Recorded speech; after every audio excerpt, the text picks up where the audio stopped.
Hello everyone. Here we gonna see about a exempted income under section 10 91 to 100. First one, a income from units of UTI and other mutual funds under section 1035. A Financial Act 2020 has amended this section and now WEF assessment year 2021 to 2022. Any income from units of UTI and other mutual funds has been made taxable. To put it simply, any income in respect of units received on or after April 1, 2020 shall be fully taxable in the hands of unit holder. It's nothing but if you invest in UTI mutual funds, you become eligible for a tax deduction of up to rupees 1.5 lakhs under 80C of Income Tax Act. Second, exemption of income from securitization trust.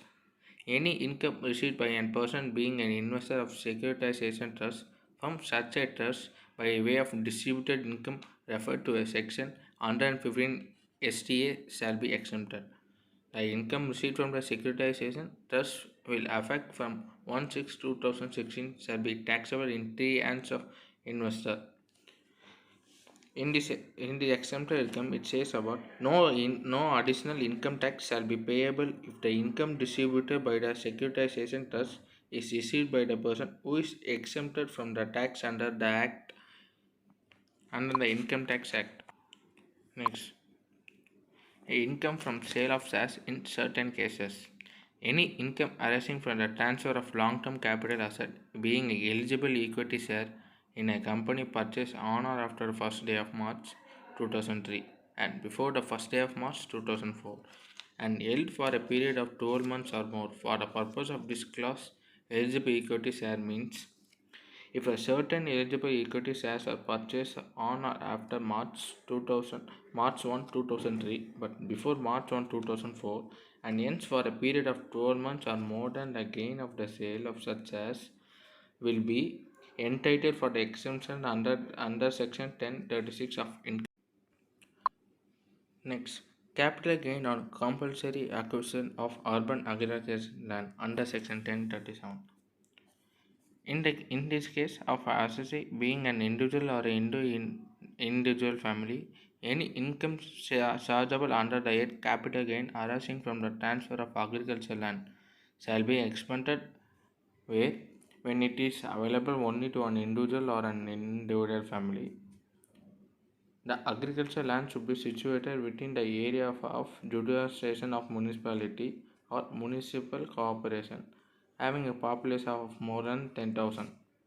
They said that agricultural land should have been used for a period of 2 years under the purpose of an individual or his parents, a Hindu undivided family, or the consideration or compensation from the transfer should have been received on or after 1st April 2004. In the case all above conditions are fulfilled, the capital gain arising from the compulsory acquisition of an urban agricultural land would be exempted under section 1037 of Income Tax Act. Next, exemption of capital gains arising to an individual and HUF on transfer of specified capital asset land under the Andhra Pradesh Capital City Land Pooling Scheme. Any income chargeable under the capital gains in the respect of transfer of a specified capital asset arising to an assessee, being an individual or a individual family who was the owner of such specified capital assets as on the June 2, 2014 and transferred that specified capital assets under the land pooling scheme are covered under the Andhra Pradesh Capital City Land Pooling Scheme Rules 2015 made under the provision of Andhra Pradesh Capital Region Development Authority Act 2014 and the rules and regulation schemes made under the said act. Next, long-term capital gain on transfer of shares, securities and the units of business trust covered under the Security Transaction Tax STT Section Act 38. With the effect from the assessment year 2019 to 2020, exemption available under Section 1038 have been withdrawn. This simply means exemption available on long-term capital gain on the sale of shares of companies, equity-oriented funds or units of a business trust will not be allowed. WEFA assessment year 2019 to 2020.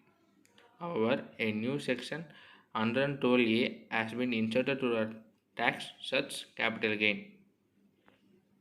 Next, income from international supporting event under section 1039. Any specified income which is from the international event and which is notified by the central government of a specified person from any international event held in India shall be fully exempted if a such event is approved by the international body regulating the international sport relating to such event. It has participation by more than two countries and it is noticed by the central government in this regard. If these cases are fulfilled, the income from the international supporting event would be exempted under the section 1039 on Income Tax Act. Next, income received as grant by a subsidiary company under section 1040. Any income of a subsidiary company is received as grant or otherwise from its holding a company which is engaged in the business of generation, transmission, or distribution of power. If such a amount is received as for settlement of dues in connection with the revenue of existing business of power generation. Next, income from transfer of asset of an undertaking engaged in the business of generation, transmission, or distribution of power under section 1041. Income from transfer of capital asset of an undertaking engaged in the business of generation or transmission or distribution of power where such transfer take place on or before 31st March 2006 and the transfer is made to an Indian company as noticed under section 80 IA. In such a case, income is received from received from this that are exempted under the section 1041. Next, income of a body or authority set by two countries under section 1042. Any specified income arising to a body or authority which has been established or a constitute or appointed under a treaty or an agreement entered into by the central government with two or more countries or a convention signed by the central government, or it is established or constituted or appointed not for a purpose of a profit. If it is notified by the central government in the official gazette for the purpose of the clause shall be fully exempted. Explanation. For the purpose of this clause, specified income means the income of the nature and to be exempt arising to a body or authority referred to this clause, which is a central government may notify in this regard.